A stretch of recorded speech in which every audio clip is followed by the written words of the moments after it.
ওয়ালাইকুম রহমতুল্লাহ। এই হচ্ছে আমাদের 115 মিটার বায়োগ্যাস প্ল্যান্টের কাজ চলতেছে। এটা হচ্ছে টাঙ্গাইল জেলাতে। আর এই পাশে দেখতেছেন এটা হচ্ছে খামারের কাজ চলতেছে।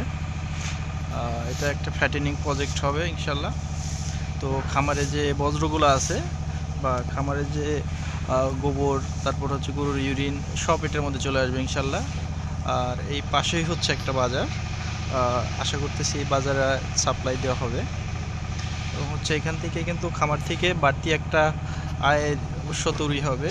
ফলে দেখা যাচ্ছে খামারের উৎপাদন খরচ কমে যাবে এবং হচ্ছে খামার থেকে লাভ করার বা লাভবান হওয়ার একটা সুযোগ তৈরি হবে আর কি। তো আপনাদের যাদের খামার আছে আপনারা চাইলে বায়োগ্যাস করতে পারেন। বায়োগ্যাস করতে আমাদের সাথে যোগাযোগ করলে আমরা বায়োগ্যাস করার সহযোগিতা করে থাকি। ফ্যামিলি সাইজ বায়োগ্যাসের মধ্যে ভর্তুকি দিয়ে থাকি। আর কমার্শিয়াল বায়োগ্যাস করতে আমাদের সাথে যোগাযোগ করতে পারেন। আসসালামু আলাইকুম। ওয়ালাইকুম রহমতুল্লাহ। এই হচ্ছে আমাদের 115 মিটার বায়োগ্যাস প্ল্যান্টের কাজ চলতেছে। এটা হচ্ছে টাঙ্গাইল জেলাতে। আর এই পাশে দেখতেছেন এটা হচ্ছে খামারের কাজ চলতেছে। এটা একটা ফ্যাটেনিং প্রজেক্ট হবে ইনশাল্লাহ। তো খামারে যে বজ্রগুলো আছে বা খামারে যে গোবর, তারপর হচ্ছে গরুর ইউরিন, সব এটার মধ্যে চলে আসবে ইনশাল্লাহ।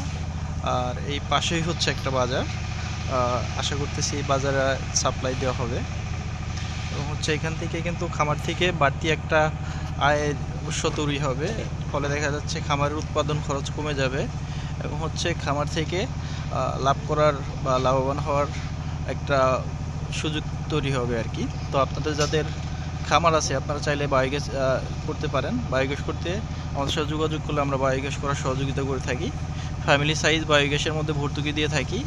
আর কমার্শিয়াল বায়োগ্যাস করতে আমাদের সাথে যোগাযোগ করতে পারেন। আসসালামু আলাইকুম।